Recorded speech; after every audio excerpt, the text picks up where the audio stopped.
Hey there, how's it going? Thanks for joining me today. Whether you're relaxing at home, on your commute, or winding down for the evening, I'm really glad you're here. You know, I've been thinking about something absolutely mind-blowing lately, and I can't wait to share it with you. Picture this. There's a lost world hidden beneath our planet right now. Not in some science fiction movie, not in a fantasy novel, but right here on Earth. And here's the crazy part. It's been there for 40 million years, completely invisible, locked away under a fortress of ice so massive it actually bends our planet. I'm talking about Antarctica. But not the Antarctica you think you know. Deep beneath 3 kilometers of ice, that's almost 2 miles down, lies something that would make even the most jaded explorer's jaw drop. The Gamburtsev Mountains.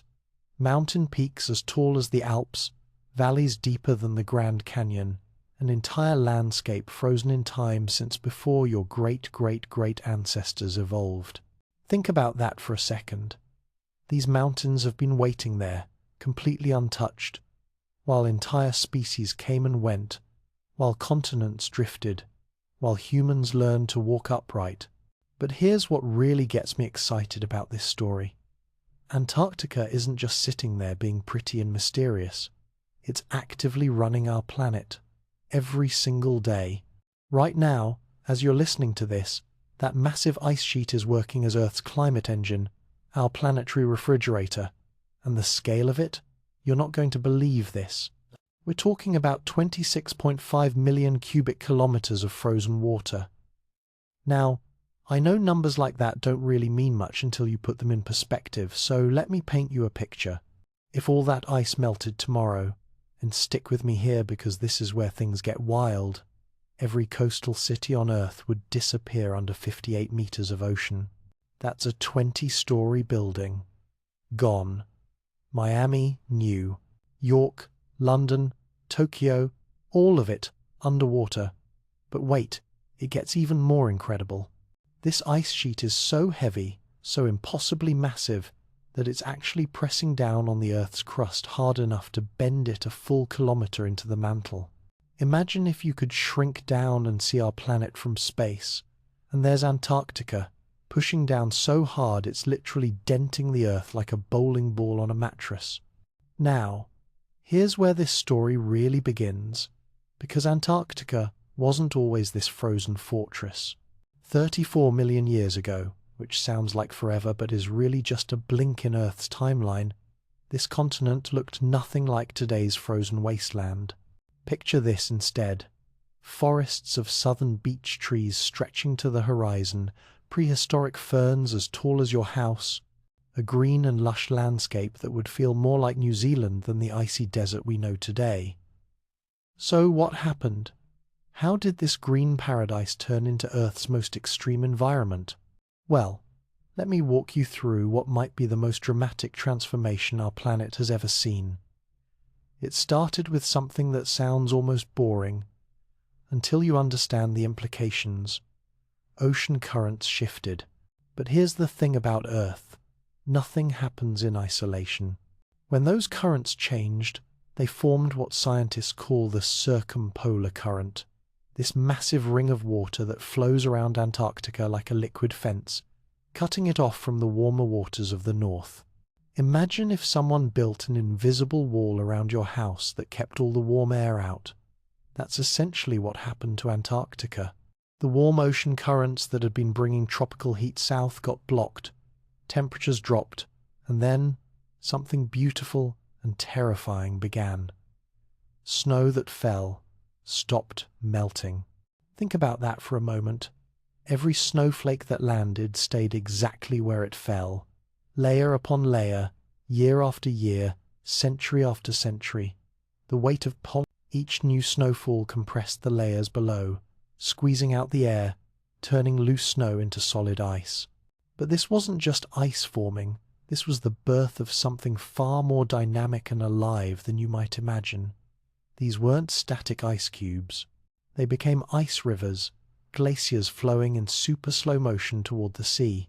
And when I say slow motion, I mean glaciers that move maybe a few meters per day, which might not sound like much until you realize that's enough force to grind solid bedrock into powder, to carve valleys that reach far below sea level, to reshape an entire continent.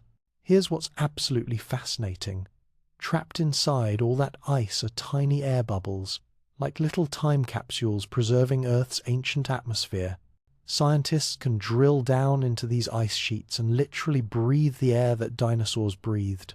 They can tell you what the weather was like when Rome was being built, when the pyramids were going up, when the first humans were figuring out how to make fire. Each layer tells a story.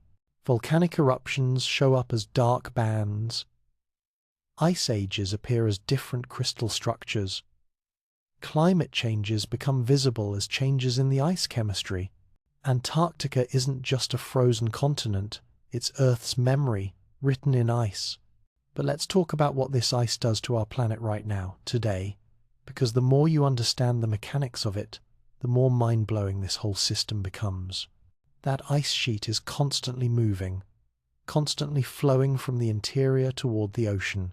Picture it like an incredibly slow-motion river system, with ice streams that carry ice from the center of the continent out to the edges where it eventually breaks off into icebergs. Some of these ice streams are moving faster than others. The Pine Island Glacier, for instance, is retreating about 1 kilometer every year. That might not sound fast, but in geological terms, that's racing. And here's something that really gets me. The ice at the bottom of the sheet, the stuff that's been compressed for millions of years, is under so much pressure that it's right at the melting point. There are actually lakes of liquid water beneath the ice, like Lake Vostok, which has been sealed off from the surface for 15 million years.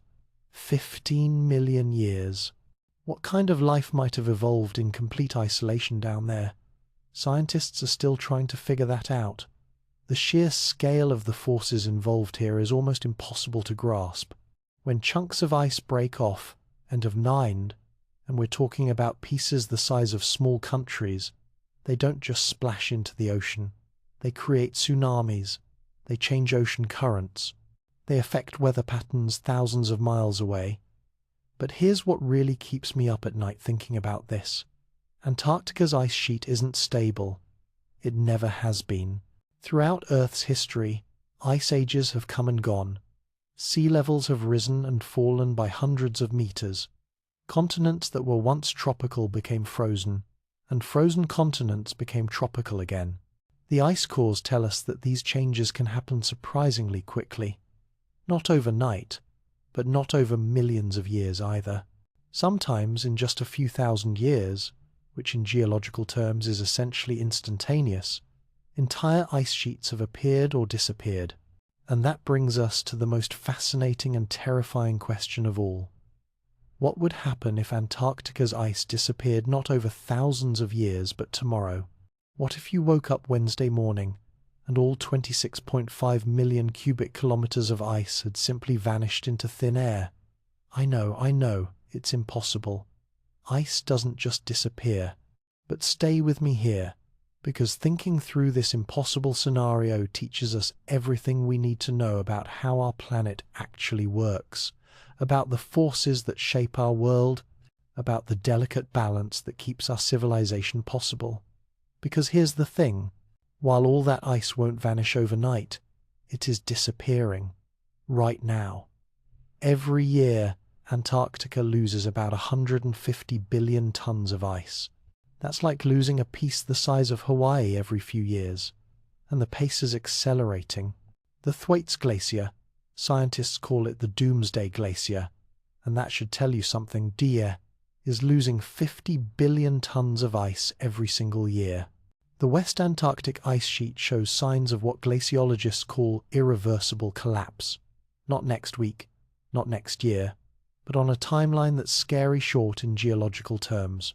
So when we imagine the impossible, all that ice vanishing tomorrow, we're not just playing with fantasy, we're exploring the real forces that govern our planet, the same forces that are working right now, just at a pace that lets us pretend they're not really happening. But they are happening. The question isn't whether Antarctica's ice will change our world. The question is how fast and whether we'll be ready for what comes next. Picture this.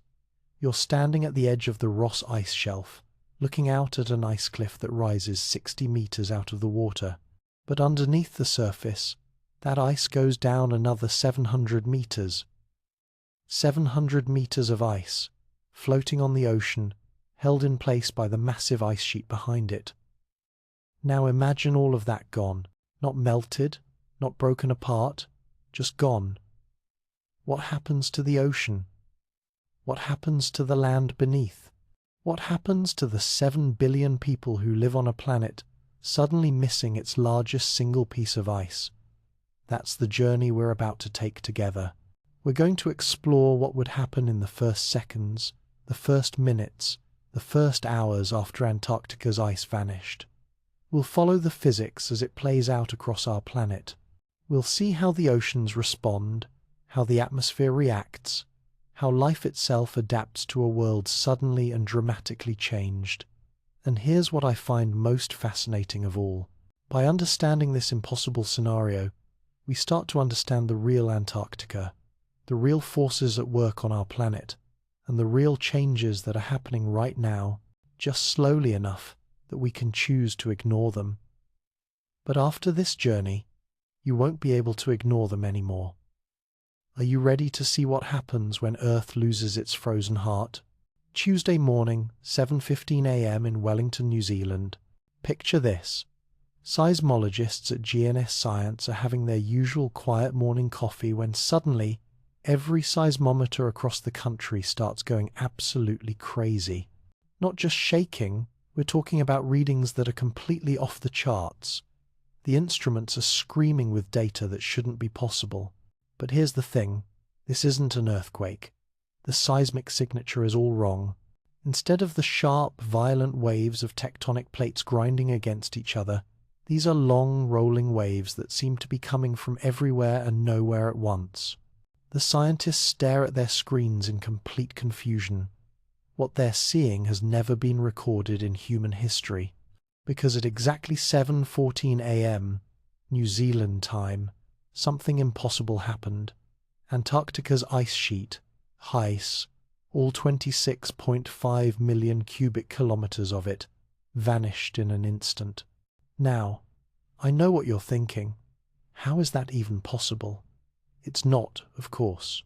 But stay with me here, because what happens next teaches us everything about the forces that keep our planet stable, and what happens when those forces suddenly disappear. The first thing you need to understand is that Antarctica isn't just sitting there like a giant ice cube. It's been pressing down on the continental crust beneath it with absolutely crushing force for millions of years. We're talking about the weight of 26.5 million cubic kilometers of ice.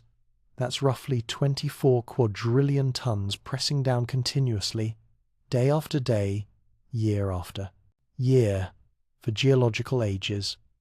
Imagine if you've been holding down a spring with all your weight for hours, and then suddenly you let go.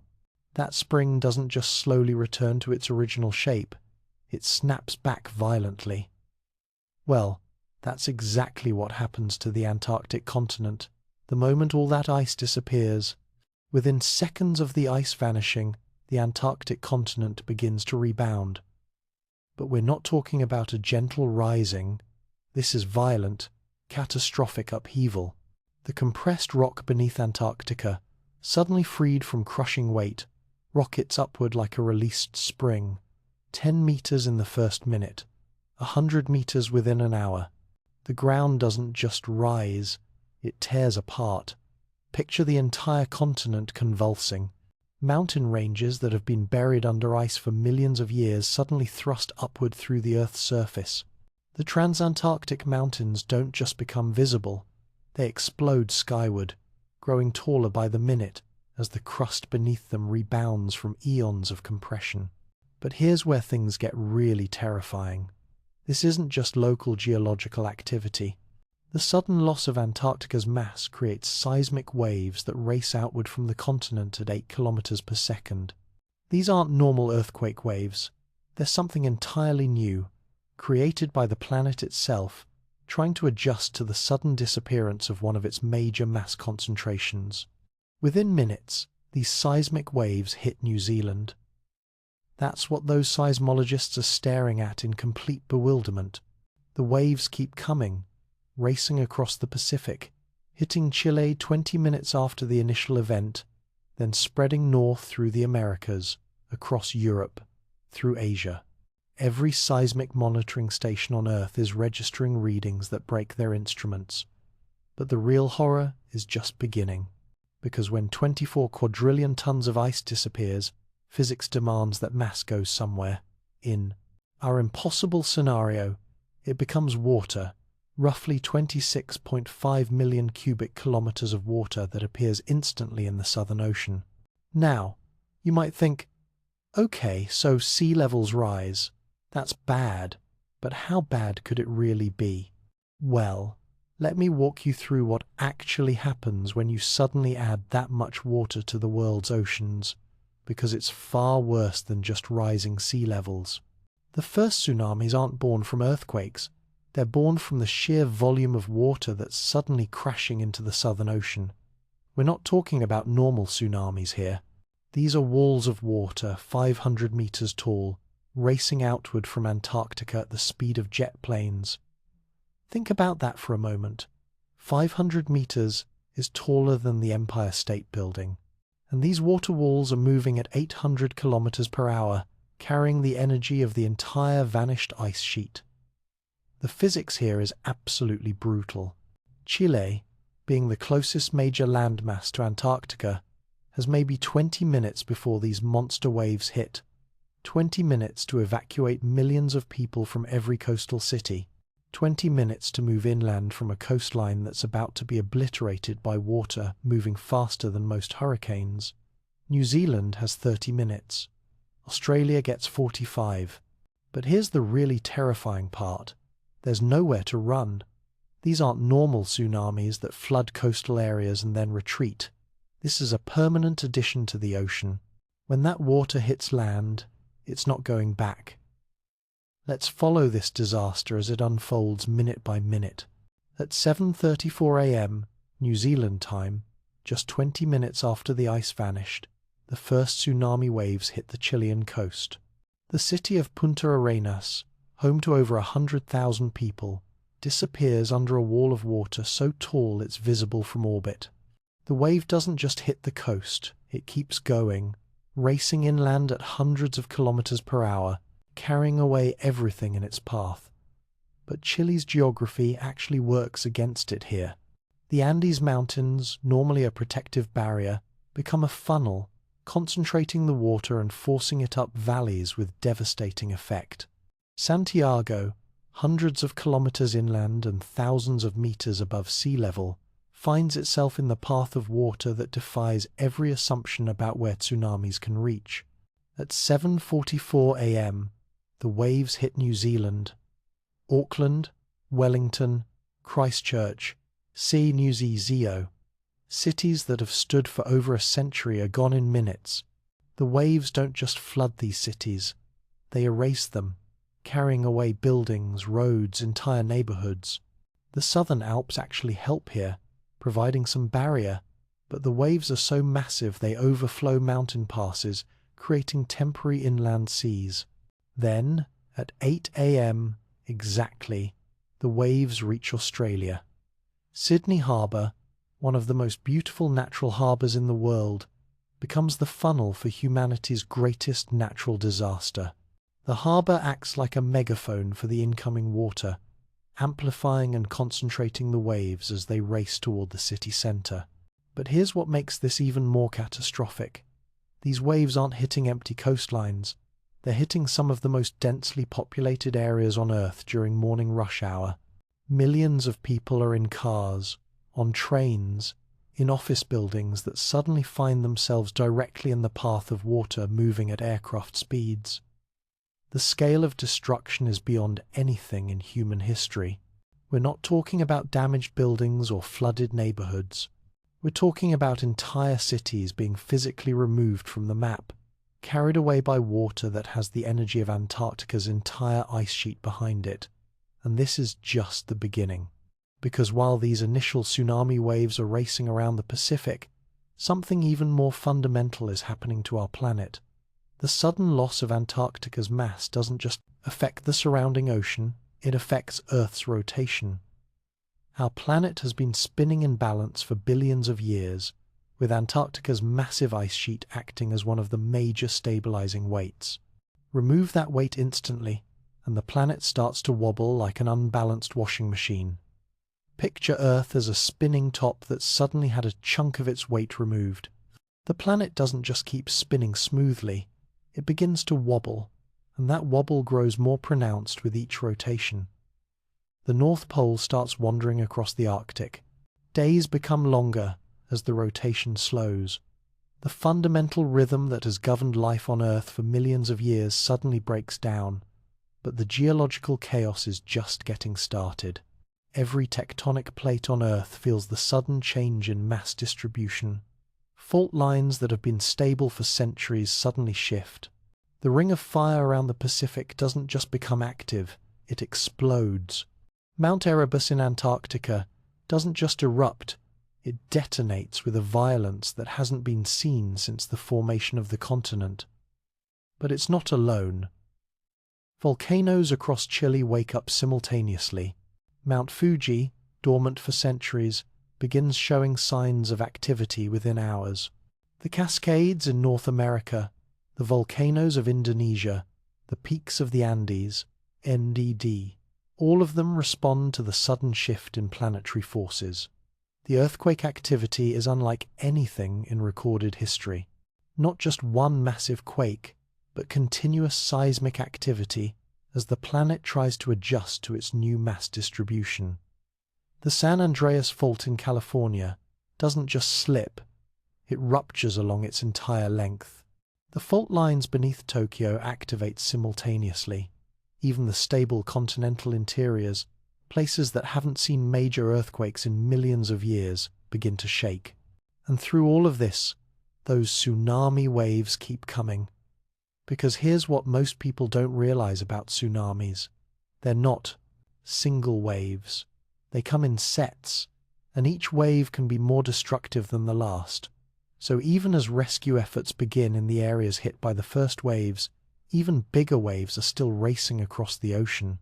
The Pacific Rim, home to over 2 billion people, finds itself facing wave after wave of destruction. Each successive tsunami carries debris from the areas it destroyed before.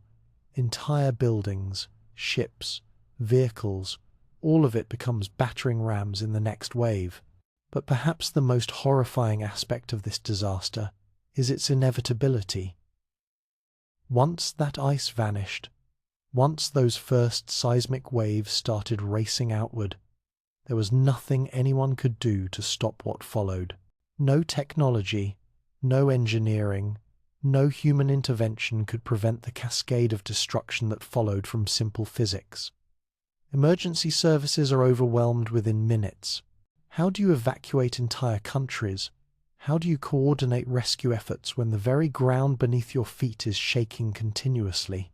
How do you help millions of people when the infrastructure you depend on, roads, bridges, airports, communications, EWESO, is being systematically destroyed by waves and earthquakes? And this is still just the first hour. The immediate tsunami impacts, the seismic activity, the volcanic eruptions, these are just the opening notes of a symphony of destruction that will play out over days, weeks, and months. Because as those tsunami waves continue to race around the Pacific, as the seismic activity spreads across every continent, as volcanoes wake up around the globe, something even more fundamental is happening to our planet. The sudden addition of all that water to the oceans isn't just raising sea levels, it's beginning to change the very chemistry and physics of Earth's climate system. The story we've been following, the impossible instant vanishing of Antarctica's ice, has unleashed forces that will reshape not just coastlines, but the fundamental systems that make life on Earth possible. And we're just getting started. Next, we need to follow that water as it finds its new level around the globe, because what happens when the tsunamis finally stop is almost more terrifying than the waves themselves. The tsunamis were just the announcement. The real transformation begins when the water stops racing and starts rising. Picture this. You're standing on the observation deck of the Empire State Building in Manhattan, watching what might be the most surreal sight in human history. The Hudson River isn't just flooding, it's erupting upward from manholes and subway grates like geysers. The water isn't coming from the sides, flowing in from the harbor. It's coming up from below, from the vast network of tunnels and infrastructure that makes Manhattan possible. See, here's what nobody expects about this catastrophe. Water doesn't just rise politely, 1 meter at a time. It follows gravity's merciless laws, and gravity finds the weakest points first. Manhattan's subway system, one of the engineering marvels of the modern world, becomes its downfall. All those tunnels, all those underground spaces, they're connected. And when the ocean rises 58 meters, all that pressure has to go somewhere. The water finds every crack, every opening, every underground passage. It floods the subway tunnels first, racing through them faster than the trains ever did. Then it bursts upward, through storm drains, through basement walls, through foundation cracks that were never designed to hold back the Atlantic Ocean. Within hours, Manhattan looks like it's being attacked by the very ground beneath it. Water shoots up through the middle of Times Square. The foundation of One World Trade Center holds for a while, but eventually even those engineered bedrock anchors can't resist the pressure of an entire ocean trying to find its level. But let's travel across the world, because Manhattan is just one story among thousands, and each city faces its own unique version of this aquatic apocalypse. Venice, the floating city, faces perhaps the most ironic fate of all. For over 1,000 years, Venice has been slowly sinking into the Adriatic Sea, fighting a gentle, ongoing battle with rising waters. But this isn't gentle. This is violence. The ancient city doesn't sink gracefully into the rising Mediterranean. Instead, it explodes upward. All those canals, all that underground infrastructure designed to manage water levels, suddenly becomes a pressure cooker. The water rises so fast, with such force, that buildings don't flood. They're pushed up from below by pressure that's literally off the charts. Street. Mark's Basilica, which has stood for over 1,000 years, watches its foundation stones crack and shift as water pressure that was never imagined by medieval engineers forces its way upward through centuries-old masonry. The famous Rialto Bridge doesn't collapse. It's lifted off its foundations by water pressure from below. But Venice is small compared to what's happening in Shanghai. 50 million people call the greater Shanghai area home, and they have maybe 6 hours before their city becomes seafloor. 6 hours to evacuate the most densely populated urban area on Earth. The Chinese government, with their legendary ability to mobilize massive resources quickly, attempts the impossible. Every available aircraft, every train, every vehicle is pressed into evacuation service. But the mathematics are brutal.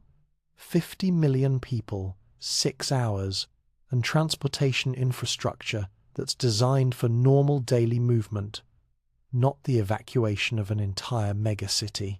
The highways become parking lots almost immediately. Fuel runs out before people can get 20 kilometers from the city. Airports flood before planes can take off. The Shanghai Metro, which normally moves millions of people efficiently through the city, shuts down as water begins seeping into the tunnels. But here's where the human drama becomes confecate, almost unbearable to contemplate. Those who can't evacuate, the elderly, the disabled, those without transportation, those who simply can't abandon their homes, they climb. Shanghai's skyline becomes a vertical refugee camp as people flee upward into the city's skyscrapers. The Jinmao Tower, the Shanghai World Financial Center, the Shanghai Tower itself, head. These architectural marvels become life rafts. People crowd into the upper floors, watching through floor-to-ceiling windows as their city disappears beneath rising water. Entire families camping in office buildings, in shopping malls, in any space above the new waterline. But not every city faces the same fate, and this is where the physics of our scenario becomes truly fascinating.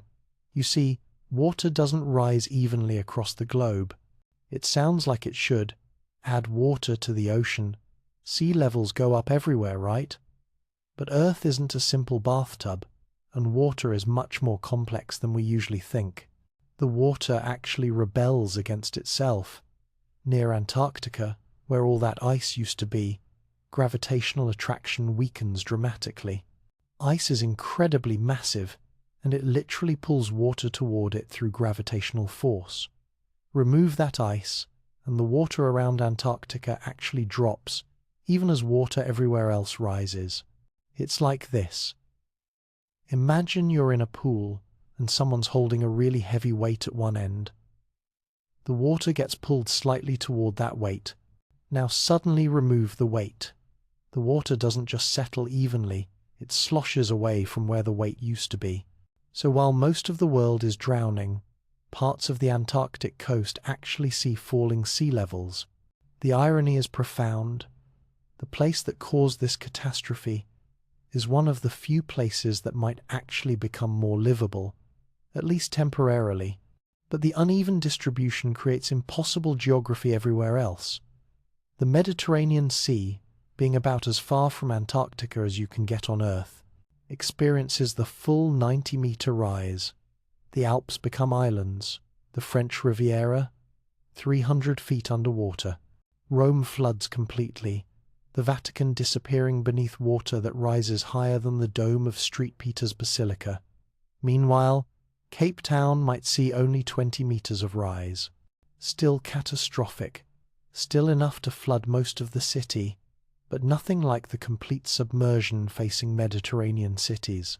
The gravitational effects create a patchwork of destruction that follows no political boundaries and respects no human planning. Here's where it gets really mind-bending. Some rivers start flowing backward. The Amazon River, one of the mightiest waterways on Earth, suddenly finds the Atlantic Ocean 60 meters higher at its mouth.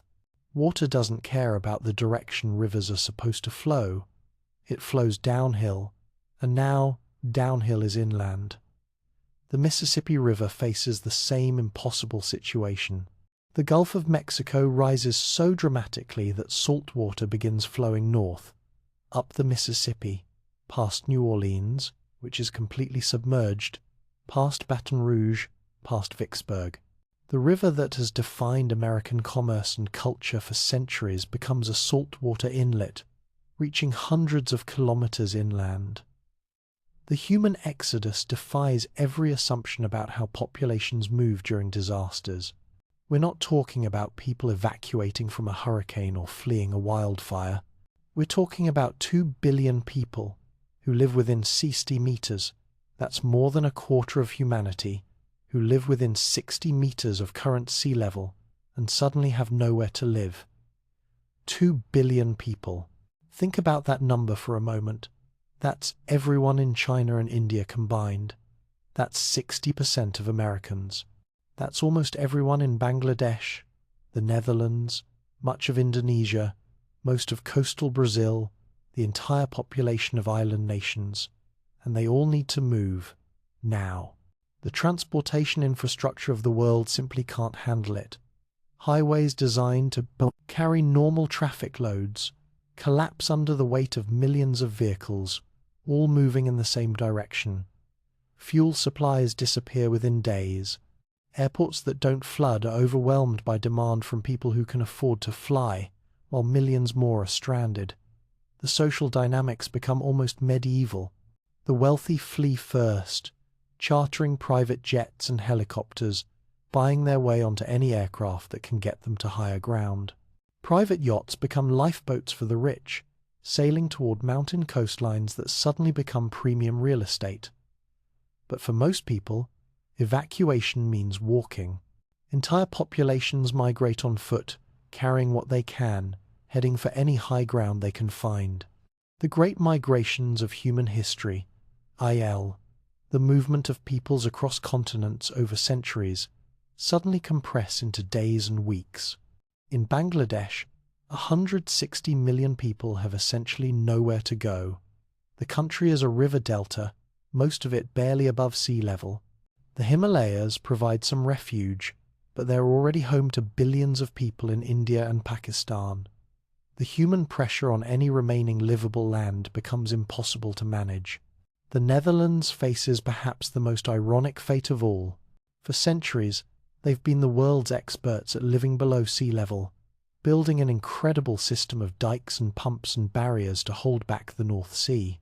Their flood management technology is the most advanced on Earth, but their famous dikes might as well be sandcastles when faced with 60 meters of sea level rise. The Dutch government activates their ancient flood protocols, plans that go back centuries for dealing with catastrophic flooding. But these plans were designed for floods, not for the ocean permanently rising to cover their entire country. There's no pumping system that can handle this. There's no engineering that can push back an ocean that's risen to cover everything below 60 meters elevation. Island nations face the most absolute form of this catastrophe. Tuvalu, the Maldives, the Marshall Islands, EZA, entire cultures, entire ways of life, simply cease to exist. Not gradually, not over decades of rising seas, but in an afternoon. The populations of these nations become refugees without countries, people whose entire homelands have disappeared beneath the waves. But it's not just small island nations. Much of southern Florida goes completely under. The Everglades become the Everglades Sea. Miami doesn't just flood, it vanishes, becoming a completely submarine city. The Florida Keys, already barely above sea level, disappear so completely that even the name becomes meaningless. Governments collapse faster than their cities flood. How do you govern a population that's suddenly become nomadic? How do you maintain order when your capital city is underwater? How do you collect taxes from an economy that's been physically washed away? Some countries literally cease to exist. Bangladesh, the Netherlands, much of Denmark, HEA. These become historical entities rather than functioning nations. Their populations scattered, their governments dissolved, their territories claimed by the sea. But in other places, new nations are born. Mountain ranges that were previously inland suddenly have valuable coastline. The Swiss Alps become coastal mountains. The Rockies gain ocean access. The Himalayas, already home to billions, suddenly find themselves hosting the largest refugee populations in human history. The economics are just as dramatic as the geography. Coastal real estate, some of the most valuable property on Earth, becomes literally worthless overnight. Trillions of dollars in assets simply vanish beneath the waves. Meanwhile, property that was previously considered worthless, high-altitude desert, mountain plateaus, inland areas that were too far from transportation networks, AEA, suddenly becomes the most valuable real estate on the planet.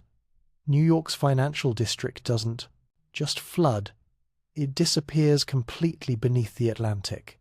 London's financial centre, Tokyo's business district, Hong Kong's commercial heart, Osai, all gone. The global economy doesn't crash, it drowns. But perhaps the most haunting aspect of this transformation is how quickly the impossible becomes normal. Within weeks, children who grew up playing on beaches are learning to fish from the windows of skyscrapers. Families are setting up permanent homes in office buildings and shopping malls.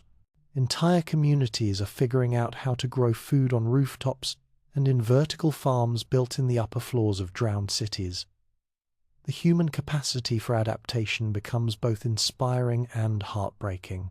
People learn to navigate their old neighborhoods by boat, steering between the tops of traffic lights and the upper floors of familiar buildings. They establish trade routes between the upper floors of different skyscrapers. They create schools and hospitals and entire communities in spaces that were never designed for permanent habitation. But even as humanity begins to adapt to this new aquatic world, the water itself is still changing everything it touches. Because the sudden addition of all that fresh water from Antarctica's ice doesn't just raise sea levels, it completely disrupts the chemical and thermal balance of every ocean on Earth. And that disruption is about to trigger changes that make even this catastrophic flooding look like just the beginning. In McMurdo Sound, Antarctica, 10,000 emperor penguins stand on bare rock, calling for ice that will never return. This is perhaps the most heartbreaking image of our impossible catastrophe. These magnificent birds, programmed by millions of years of evolution to wait for winter, to breed on frozen seas, to live their entire lives in rhythm with ice that's now gone forever. They simply stand there, parents and chicks together, calling out in their ancient language for a world that no longer exists. Emperor. Penguins don't just prefer ice, they require it. Their entire life cycle depends on sea ice that forms at predictable times in predictable places. They can't breed on land. They can't fish in open ocean the way other seabirds can. They're specialists, evolved to perfection for a world of ice, and in a world without ice, they're helpless. Within days, every emperor penguin colony on Earth faces the same fate. These aren't just birds dying. These are entire species going extinct in real time. Adelie penguins, chinstrap penguins, gentoo penguins, NET. 17 different penguin species evolved to live in the Southern Ocean's unique ecosystem. Without ice, without the food webs that depend on ice, they simply have no evolutionary path forward. But the penguin catastrophe is just the beginning, because the Southern Ocean is Earth's most productive marine ecosystem, and it all depends on one tiny creature, krill. Antarctic krill are about as big as your thumb, but they're probably the most important animals you've never heard of. These little shrimp-like creatures form the foundation of the entire Southern Ocean food web. Blue whales, the largest animals ever to live on Earth, eat almost nothing but krill. So do most seals, many fish, countless seabirds. Krill are the keystone species that make the Antarctic ecosystem possible. And krill need ice. They don't just prefer ice, their entire life cycle is built around it. Krill larvae feed on algae that grow on the underside of sea ice. Adult krill use ice floes as nurseries and feeding grounds. The massive krill swarms that support whales and seals and penguins only form in the unique conditions created by seasonal ice formation. Remove the ice instantly, and you remove the foundation of life in the Southern Ocean. The food web doesn't just break, it disintegrates completely. Picture this: blue whales, creatures the size of Boeing 747s, suddenly finding themselves in a world where their only food source has vanished. These are animals that need to eat several tons of krill every day just to survive. They're not generalists like smaller whales that can adapt their diet. They're specialists, and their specialty no longer exists. Within weeks, blue whales begin starving. These magnificent creatures, which survived commercial whaling and every other threat humans have thrown at them, face extinction not from hunting but from hunger. Their massive bodies, evolved to be perfectly efficient at processing krill, become liabilities in a world without krill. The starvation spreads up the food chain with terrifying speed. Leopard seals, Antarctica's apex predators, normally feed on penguins, fish, and other seals. But with their prey animals dying off, they resort to cannibalism, larger seals attacking smaller ones in a desperate attempt to survive. Orcas, the ocean's most intelligent predators, find themselves in an impossible situation. These incredibly social animals, with their complex family structures and cultural traditions passed down through generations, begin beaching themselves in confusion. Their sophisticated hunting techniques, evolved over millions of years, become useless in an ecosystem that's collapsed beyond recognition. But here's what makes this ecological catastrophe truly global. The death of the Southern Ocean affects far more than just Antarctic wildlife. Ocean currents that begin in Antarctica carry nutrients and regulate temperatures around the world. When the Antarctic ecosystem collapses, the effects ripple outward to every ocean on Earth. The thermohaline circulation, ocean, the global conveyor belt of ocean currents that regulates Earth's climate, depends on the precise balance of salt and fresh water in the oceans. The sudden addition of 26.5 million cubic kilometers of fresh water doesn't just raise sea levels, it completely disrupts this circulation system. The Gulf Stream, which brings warm tropical water north and keeps Europe habitable, shuts down within 2 weeks. Not gradually, not over decades, but catastrophically and completely. Without warm water flowing north, Europe begins freezing even as the rest of the world overheats. Picture London in July with snowstorms, Paris experiencing glaciation, while Delhi bakes in 150-degree heat. The climate zones that have defined human civilization for thousands of years simply cease to exist, replaced by a chaotic patchwork of extreme weather that follows no predictable pattern.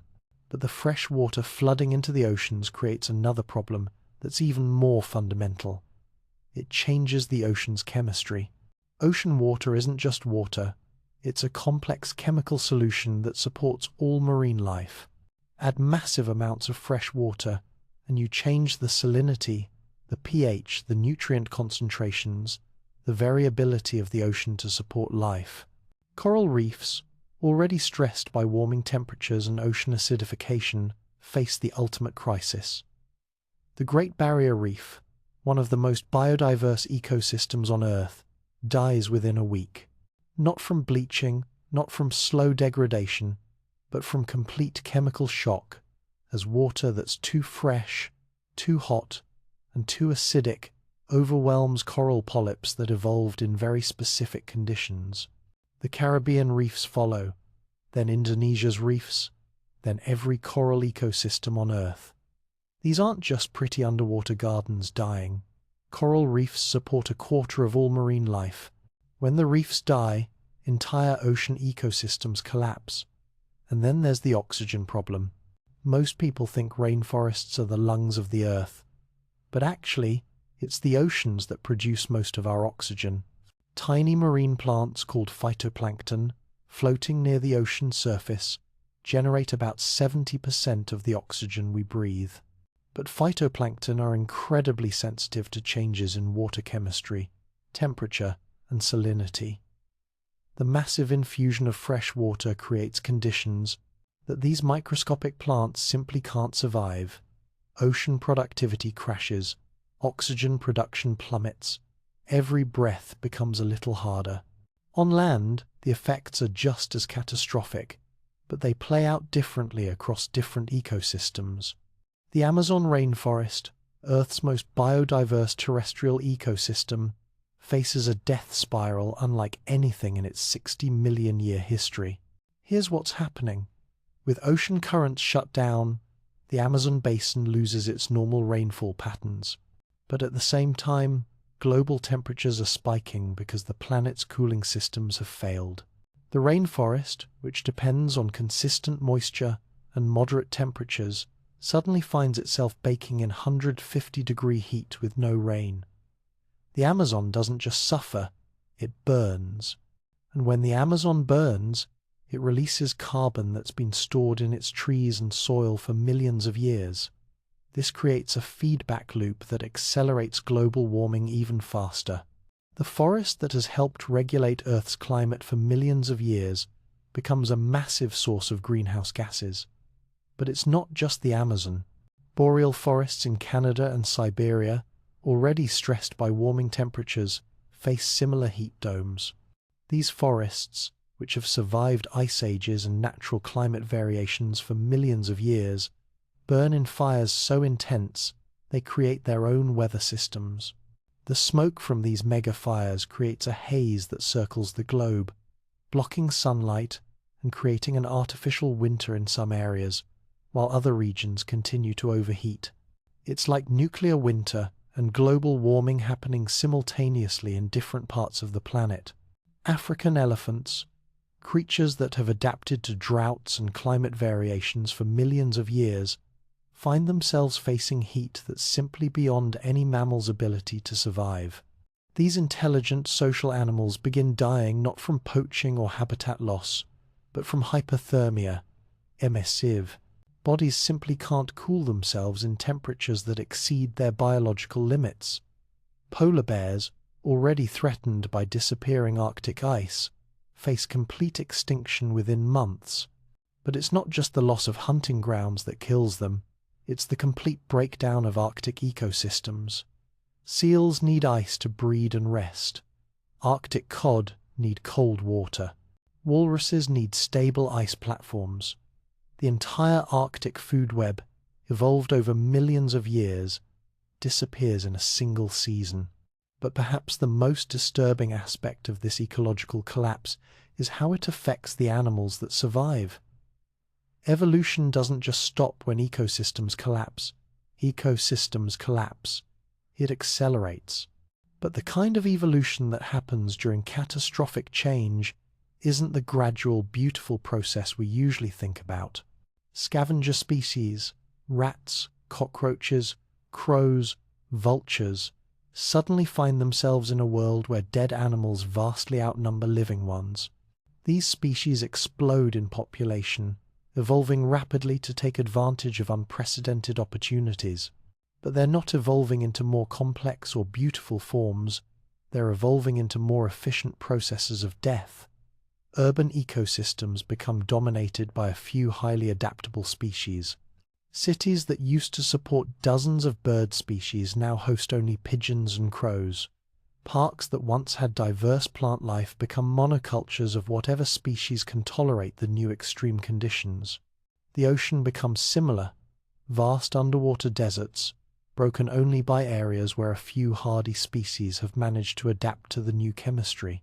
Instead of the incredible diversity of life that once characterized healthy marine ecosystems, we get what scientists call slime worlds, underwater landscapes dominated by bacteria and simple organisms that can tolerate extreme conditions. Meanwhile, on land, the survivors aren't the charismatic megafauna that captures our imagination. They're insects, bacteria, fungi, life forms that reproduce quickly and adapt rapidly to changing conditions. The planet doesn't become lifeless, but it becomes a world where complexity gives way to simplicity, where diversity gives way to a few highly successful generalist species. But even as natural ecosystems collapse and species go extinct at rates not seen since the asteroid that killed the dinosaurs, something remarkable happens. Life finds a way to adapt, but not through natural evolution alone. Human intervention becomes the deciding factor in what survives and what doesn't. Zoos and aquariums suddenly become arks, preserving species that no longer have anywhere to live in the wild. Genetic banks and seed vaults become more valuable than gold. Scientists work around the clock to preserve genetic material from dying ecosystems, hoping that someday, somehow, these species might have a world to return to.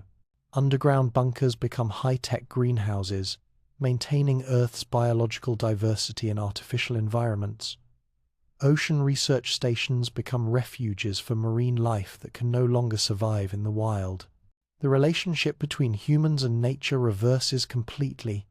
Instead of nature supporting human civilization, human technology becomes the last hope for natural diversity.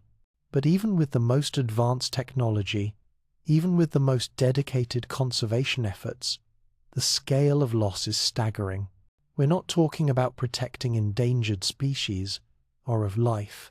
We're talking about protecting most species from extinction. The web of life that took billions of years to evolve unravels in a matter of months. And yet, in the midst of this biological catastrophe, something unprecedented begins to happen. Humanity faces the ultimate test of its ingenuity, creativity, and determination to survive in a world that's suddenly become almost completely hostile to complex life. The question isn't whether humans can survive the collapse of natural ecosystems. The question is whether we can engineer new ones. Humanity's survival instinct kicks into overdrive with a ferocity that surprises even the most optimistic engineers. Within weeks of the catastrophe, while rescue operations are still pulling survivors from flooded cities, the greatest engineering projects in human history are already launching simultaneously across the globe. It starts with a simple realization: if the old world is gone, then we need to build a new one, and we need to build it fast. The first floating city prototype launches from what used to be the coast of Japan. Not a raft, not a boat, not some desperate makeshift refuge. This is a genuine floating nation, designed by teams of engineers who've been working around the clock since the flooding began. Picture this: a modular city built on a foundation of interconnected platforms, each one the size of a city block, designed to flex and move with waves that can reach 1,000 feet high. The platforms are connected by flexible joints that allow the entire city to bend and twist like a massive ocean-going organism, riding the waves instead of fighting them. But here's what makes this truly remarkable. This isn't just about staying afloat. These floating cities are designed to be completely self-sufficient. Solar panels and wind turbines cover every surface, generating power from the endless energy of storm-tossed seas. Wave power generators built into the platform foundations capture energy from the very forces that threaten to destroy them. The centerpiece of each floating city is a fusion reactor, not much bigger than a city bus, but capable of powering the entire community. These aren't theoretical fusion reactors, has accelerated fusion research by decades. When your survival depends on unlimited clean energy, you find ways to make the impossible work. Rising from the central platforms are towers that stretch 500 stories into the sky. These aren't just apartment buildings, they're vertical farms, growing food in farms, hydroponic systems that don't need soil, don't need predictable weather, don't need anything except carefully controlled nutrients and artificial sunlight. Each tower can feed 10,000 people, growing crops in rotating systems that maximize yield and minimize space. Wheat on floors 1 through 50, rice on 51 through 100, vegetables and fruits on the upper levels. The top floors are reserved for algae cultivation. Yes, not just for food, but for oxygen production, helping to replace the atmospheric oxygen that's disappearing as ocean ecosystems collapse. But the floating cities solve only part of humanity's survival equation. You need somewhere to put 2 billion displaced people, and even the most ambitious floating city program can't build fast enough to house everyone who needs shelter. That's where the underground projects come in. Deep beneath the Rocky Mountains, crews are carving out inverse cities from solid rock. Not bunkers, not caves, but genuine underground metropolises designed to house millions of people indefinitely. These aren't desperate survival shelters, they're sophisticated urban environments that happen to be located inside mountains. The engineering challenges are staggering. How do you create artificial weather systems underground? How do you simulate daylight when you're half a mile below the surface? How do you grow food without soil or natural sunlight? How do you create communities that feel like homes rather than prisons? The answer is technology that pushes every engineering discipline to its absolute limits. Artificial suns, created using advanced LED systems and fusion-powered light sources, provide full-spectrum lighting that changes throughout artificial days and seasons. Computer-controlled weather systems create rain, wind, even artificial snow in underground parks and recreational areas. Geothermal energy, tapped directly from the Earth's core, provides unlimited power for heating, cooling, and tie. Industrial processes. The same volcanic activity that's making the surface world dangerous becomes the energy source for underground civilization. But perhaps the most impressive engineering achievement is the creation of artificial ecosystems underground. These aren't just farms, They're complete biological communities, carefully designed to maintain the complex relationships between plants, animals, and microorganisms that make life sustainable. Underground forests grow in vast chambers carved from bedrock, with trees that reach toward artificial suns, rivers that flow according to computer-controlled precipitation cycles, and wildlife populations carefully managed to maintain ecological balance. Children born in these underground cities grow up climbing artificial mountains, swimming in underground lakes, breathing air that's cleaner than anything available on the surface. The scale of these projects is almost incomprehensible. The North American Underground Cities project aims to house 50 million people in interconnected communities, stretching from the Canadian Rockies to the Mexican mountains. Similar projects launch simultaneously in the Alps, the Himalayas, the Andes, anywhere the geology can support massive excavation. But even as engineers work to create new homes for displaced populations, other teams focus on perhaps the most ambitious project of all: fixing the atmosphere itself. Carbon capture machines, the size of skyscrapers, begin operating in coastal areas around the world. These aren't the small-scale carbon capture devices that existed before the catastrophe. These are industrial-scale atmospheric processors designed to remove billions of tons of carbon dioxide from the air every 2 years. Each machine works like a massive artificial tree, using chemical processes to pull carbon dioxide directly from the atmosphere and convert it into useful materials. Some produce building materials for the underground cities, others create fuel for the floating cities. The largest ones convert atmospheric carbon into diamond dust, creating materials stronger than steel for construction projects. But removing excess carbon from the atmosphere is only part of the solution. The complete breakdown of ocean circulation means Earth's natural climate regulation systems are offline. Human engineering needs to replace them. Artificial cloud systems begin deploying across the tropics. Not real clouds, but engineered aerosol systems that reflect excess heat back into space. Orbital mirrors, launched on emergency rocket programs, begin providing targeted solar shading for areas that are overheating while directing concentrated sunlight to regions that have become too cold. Some engineering teams propose even more radical solutions. Project Snowball aims to literally refreeze parts of the ocean using nuclear-powered refrigeration plants. Massive floating platforms deploy arrays of industrial refrigeration systems, each one capable of creating icebergs from seawater. The plan is audacious: create artificial ice sheets that can restore some of the Earth's natural cooling capacity. The refrigeration plants work around the clock, powered by floating nuclear reactors, turning seawater into ice and releasing that ice into carefully chosen ocean currents. Other teams work on atmospheric engineering projects that sound like science fiction. High-altitude balloons deploy chemical systems designed to restore ozone levels in areas where atmospheric disruption has created holes in Earth's protective layer. Stratospheric aerosol injection systems work to create artificial seasons in regions where normal weather patterns have completely broken down. But perhaps the most remarkable engineering achievement is happening in genetics laboratories around the world. With natural ecosystems collapsing, scientists are working to create new ones from scratch.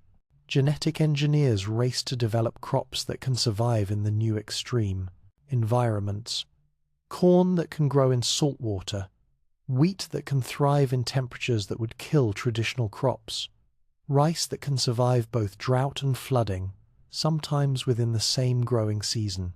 But they're not just modifying existing crops, they're creating entirely new organisms. Algae designed to produce 50 times more oxygen than natural varieties, trees that can grow in soil contaminated by saltwater and volcanic ash, fish that can survive in the new ocean chemistry conditions.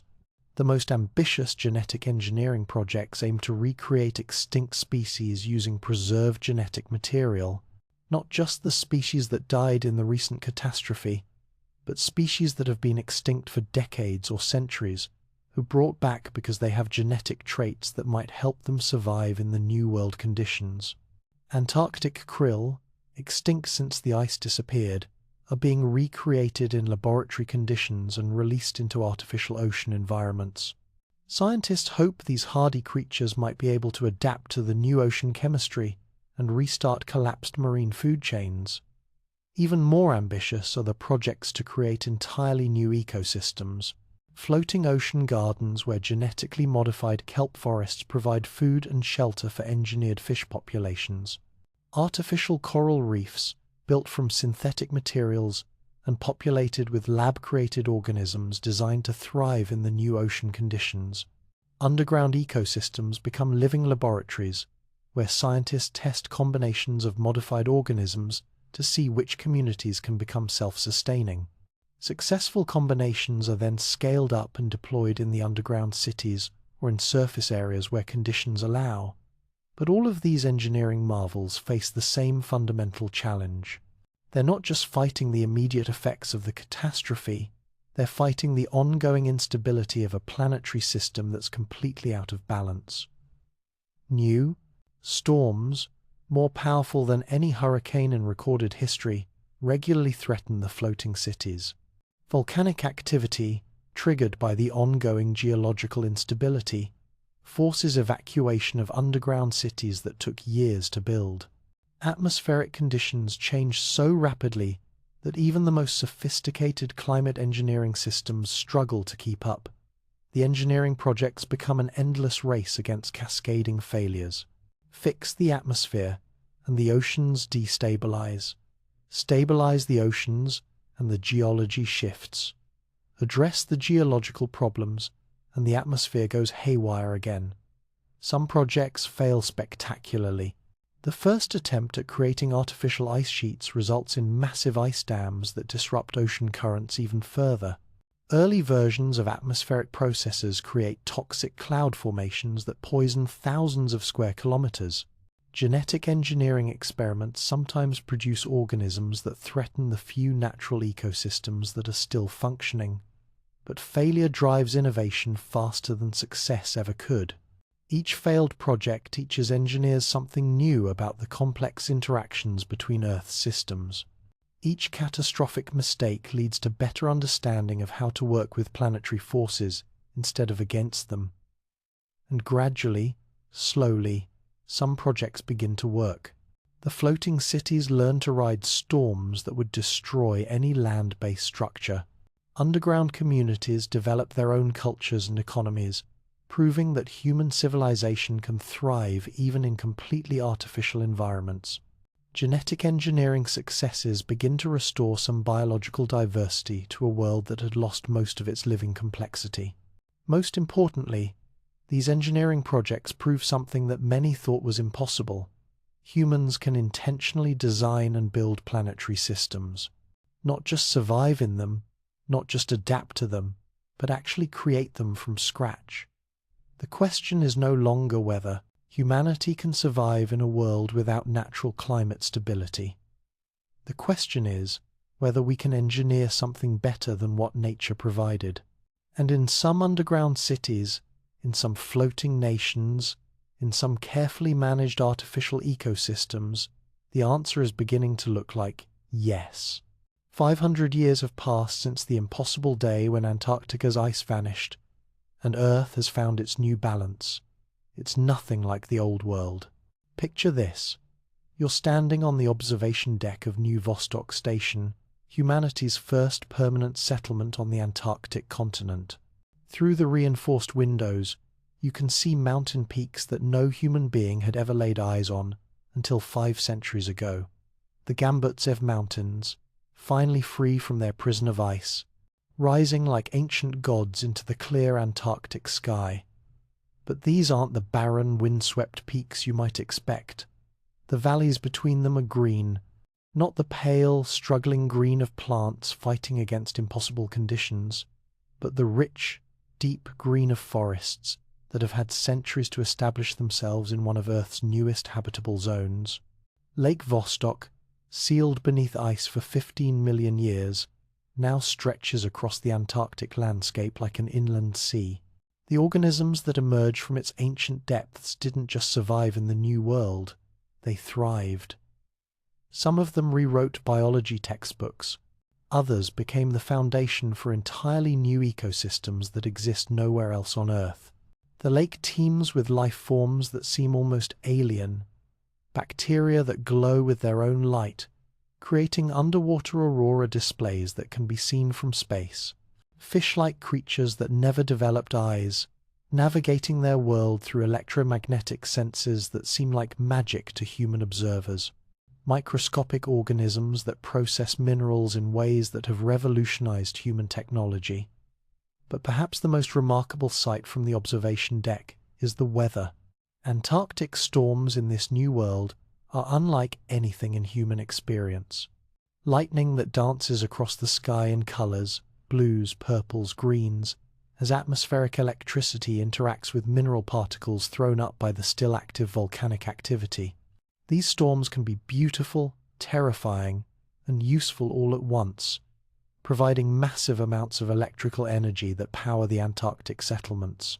This is Earth 500 years after the impossible catastrophe, and it's magnificent in ways that would seem alien to our ancestors. The planet's climate zones have shifted beyond recognition, creating weather patterns and ecosystems that no previous era of Earth's history ever produced. The Sahara Desert, baked by temperatures that would have been fatal in the Old World, has become something unprecedented, a rainforest that grows in 140-degree heat. These aren't normal trees. 5 centuries of accelerated evolution and genetic modification have produced forests that thrive in conditions that would have killed any plant in the Old World. The trees are metallic blue, their leaves designed to reflect most solar radiation while processing the intense energy they do absorb with incredible efficiency. They grow fast and tall, creating canopies that provide cooling shade for the diverse ecosystem beneath. The animals in these heat-adapted rainforests are equally remarkable. Creatures with built-in cooling systems, skin that changes color to regulate temperature, and metabolisms that actually use extreme heat as an energy source. Some of the larger animals look almost crystalline, their bodies incorporating mineral structures that help them survive in the intense heat, while creating beautiful prism-like effects as light passes through them. Meanwhile, the Amazon basin has become something completely different, a vast savanna where grasslands stretch to the horizon, punctuated by isolated groves of trees that survive by tapping into deep groundwater. Sources.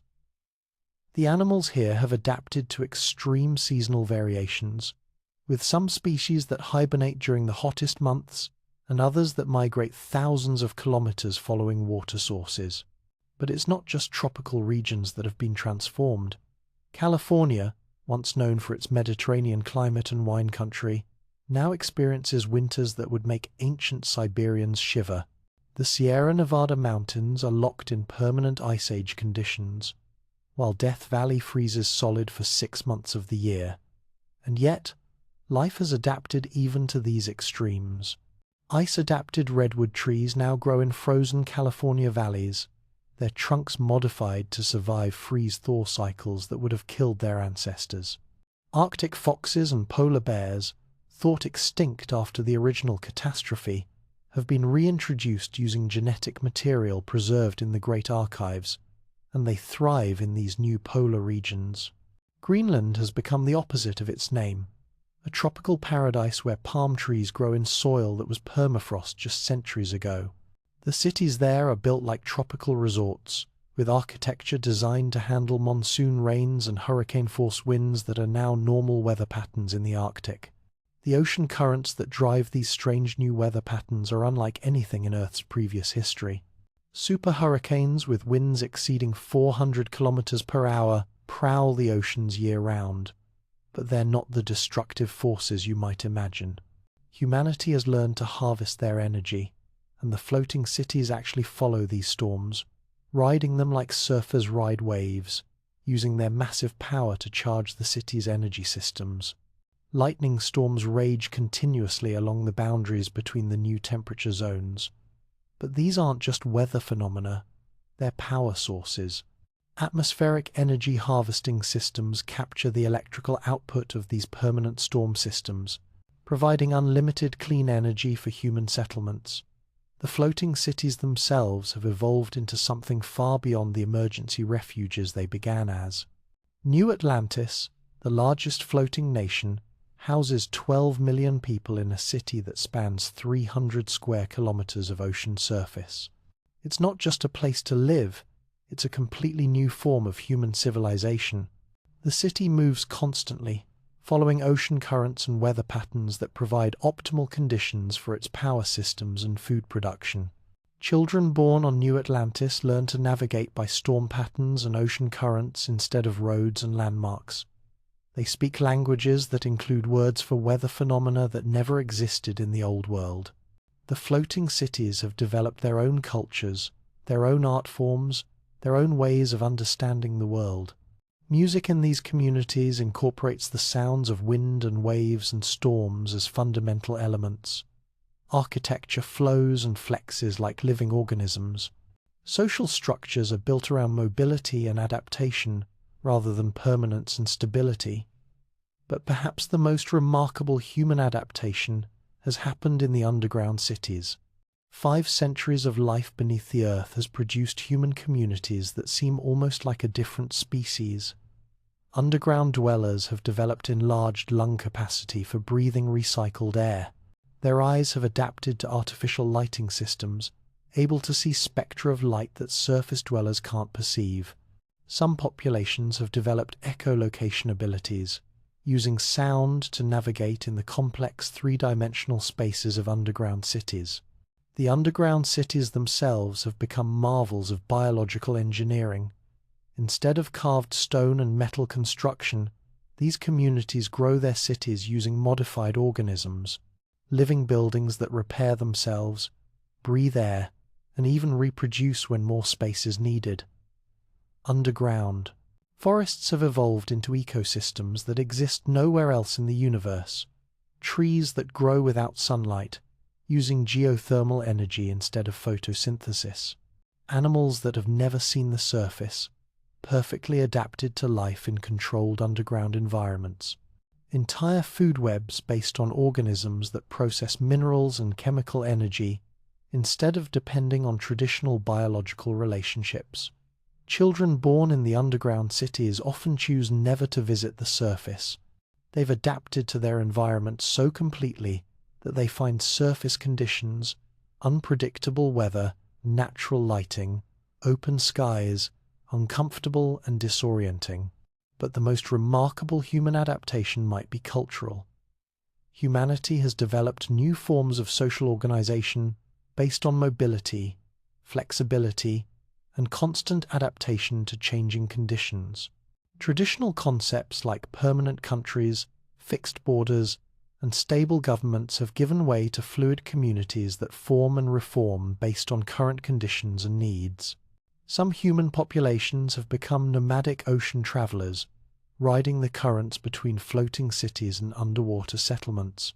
Others migrate seasonally between underground cities and surface communities, following resources and optimal conditions. Still others have become specialized for life in extreme environments, ice cities in the new polar regions, heat-adapted communities in the transformed deserts, high-altitude settlements in mountain ranges that are now coastal. The genetic diversity within human populations has actually increased, as different communities have adapted to radically different environments. Children born in floating cities can swim for hours in storm-tossed seas. Underground children can see in near-total darkness. Heat-adapted populations can work comfortably in temperatures that would be fatal to their ancestors, but they're still recognizably human, and more importantly, they're still connected, advanced.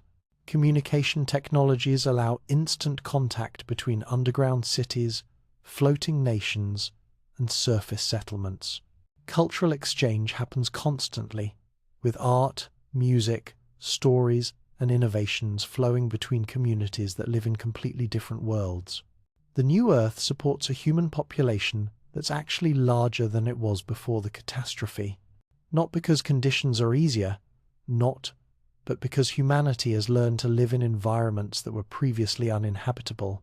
Ocean settlements, underground cities, extreme climate communities, high-altitude colonies, IS.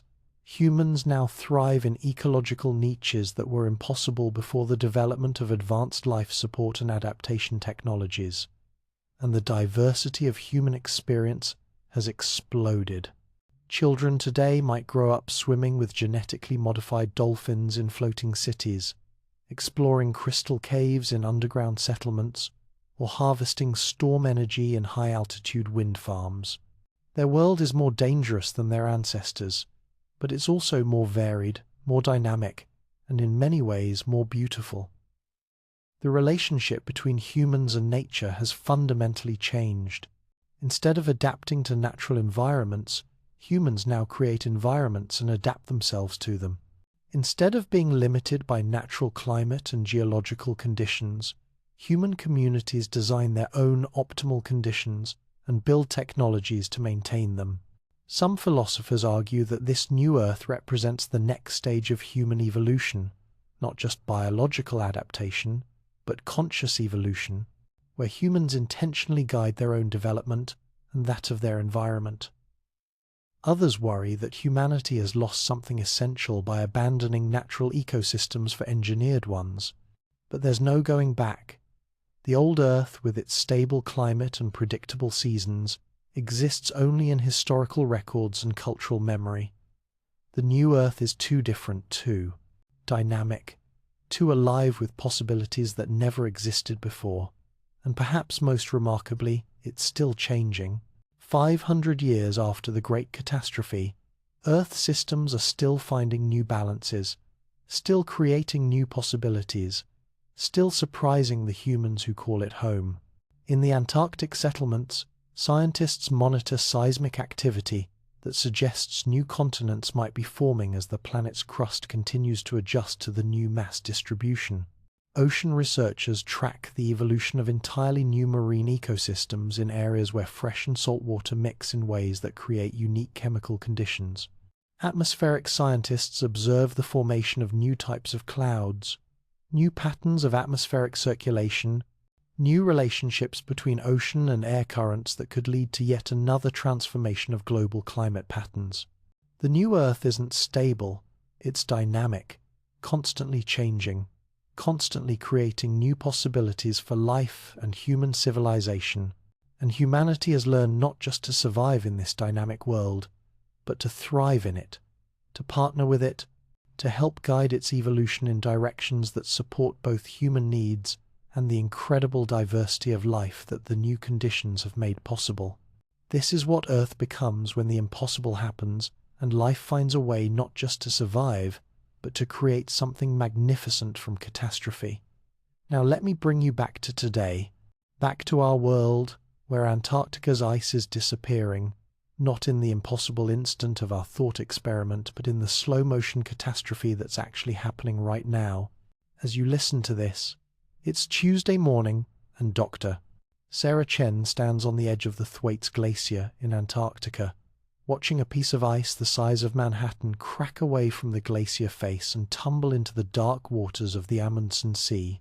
She's been studying this glacier for 15 years, and what she's seeing now would have been unthinkable when she started her career. The Thwaites Glacier has a nickname among scientists, the Doomsday Glacier.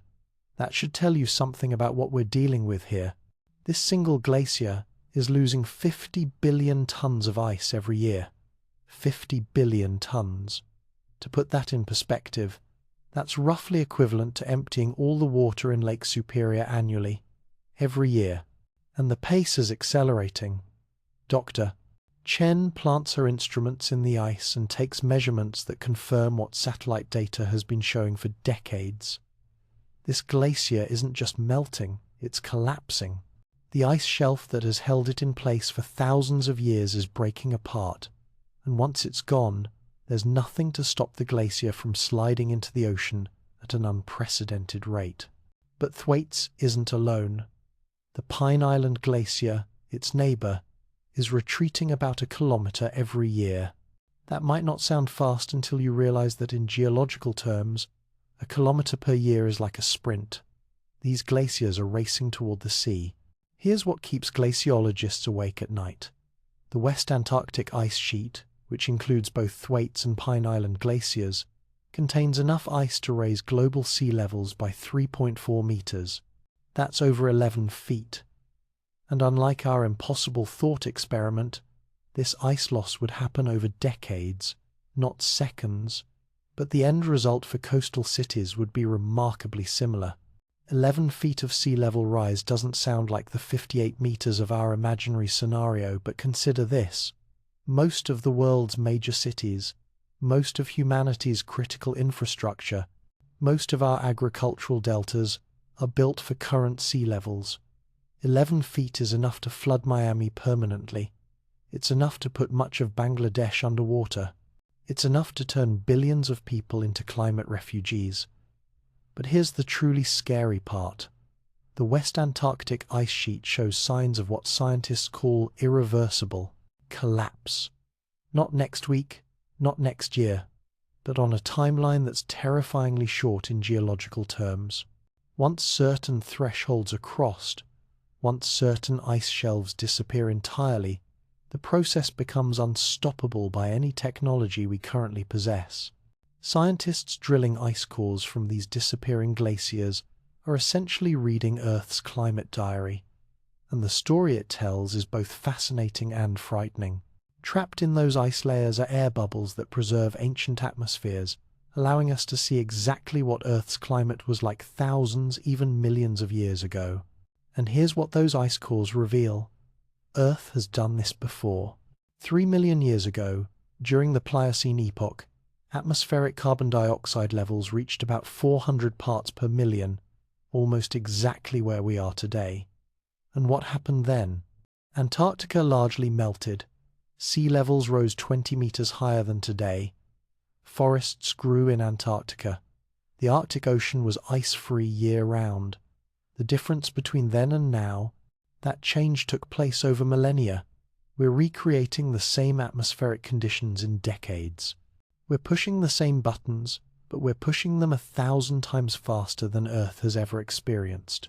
And the ice cores tell us something else that's crucial. These changes don't happen gradually and smoothly. Climate systems have tipping points, thresholds beyond which change accelerates dramatically. Ice sheets don't melt steadily. They hold stable for long periods, then collapse rapidly once certain conditions are met. Doctor. Chen's instruments detect something that makes her heart race: warm water underneath the glacier. Ocean currents are bringing relatively warm water, just a degree or two above freezing, but that's enough, into contact with the underside of the ice sheet. The glacier isn't just melting from the top due to air temperature changes. It's being eaten away from below by ocean water that's been warmed by climate change.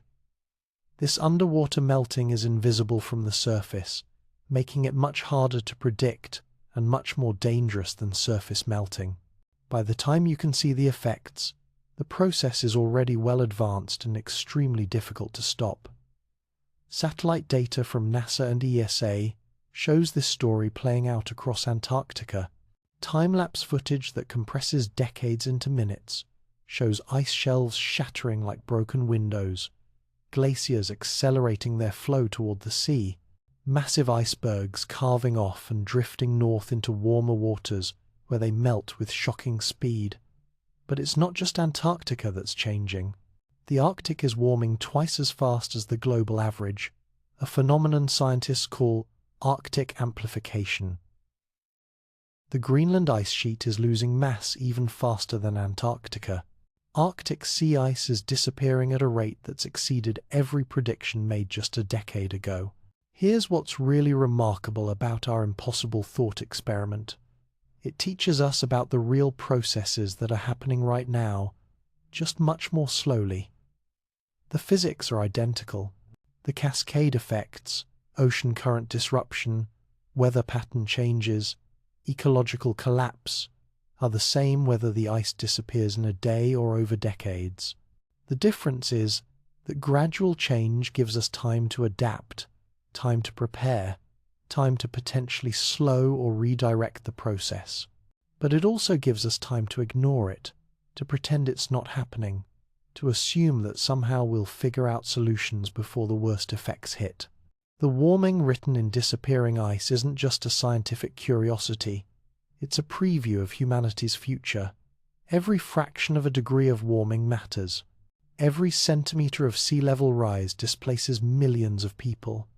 Every percentage point of ice loss brings us closer to tipping points that could make adaptation much more difficult. But here's something that our thought experiment also teaches us. Humans are remarkably good at adapting to impossible circumstances when they have to. The floating cities, the underground communities, the engineered ecosystems we imagined, many of these technologies already exist in early forms. Amsterdam is building floating neighborhoods designed to rise and fall with changing water levels. Singapore is creating vertical farms that could feed entire cities. Engineers are developing carbon capture technologies that could eventually pull billions of tons of carbon dioxide from the atmosphere. The difference between our imaginary catastrophe and the real one is time. Time to develop better technologies, time to plan more effective adaptations, time to potentially slow the rate of change through aggressive action on greenhouse gas emissions. But time is exactly what we're running out of. Current projections suggest that even with aggressive action on climate change, some degree of ice loss from Antarctica and Greenland is now unavoidable. The question isn't whether sea levels will rise, it's how much, how fast, and whether we'll be ready. The city of Miami is already experiencing sunny day flooding, where high tides bring seawater into streets even when the weather is perfect. The Netherlands is designing floating cities not as experimental projects, but as necessary infrastructure for a future where current land areas may not be habitable.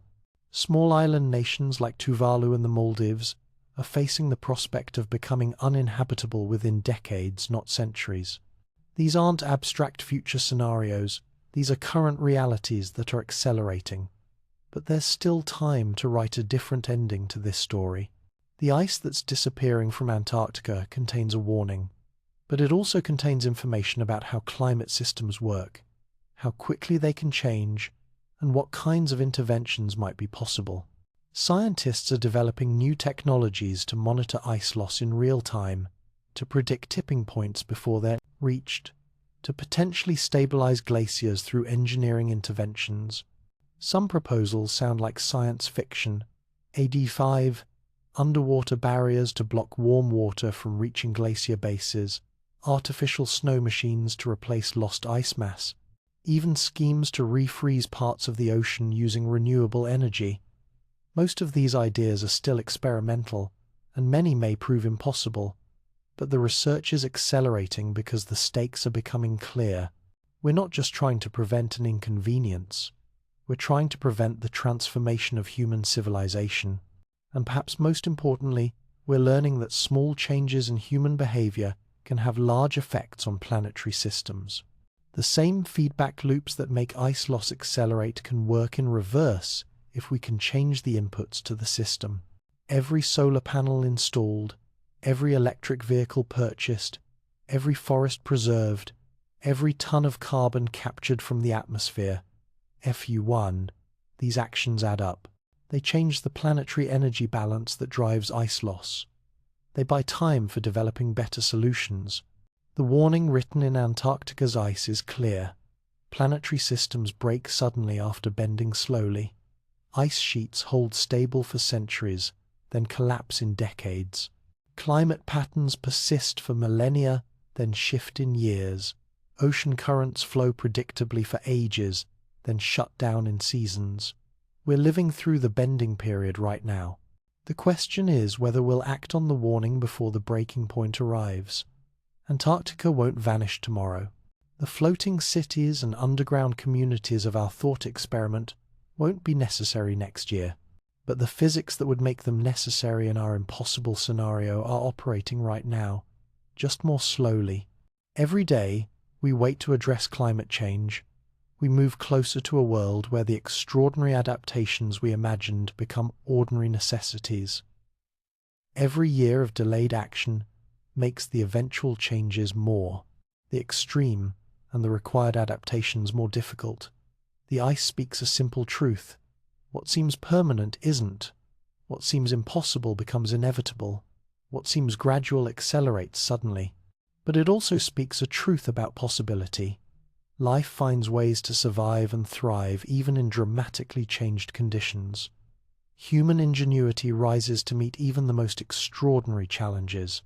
The future we create depends on how quickly we listen to the warnings written in ice and how courageously we act on what they tell us. Tomorrow has already begun. The question is, what we'll do with the time we have left to shape it.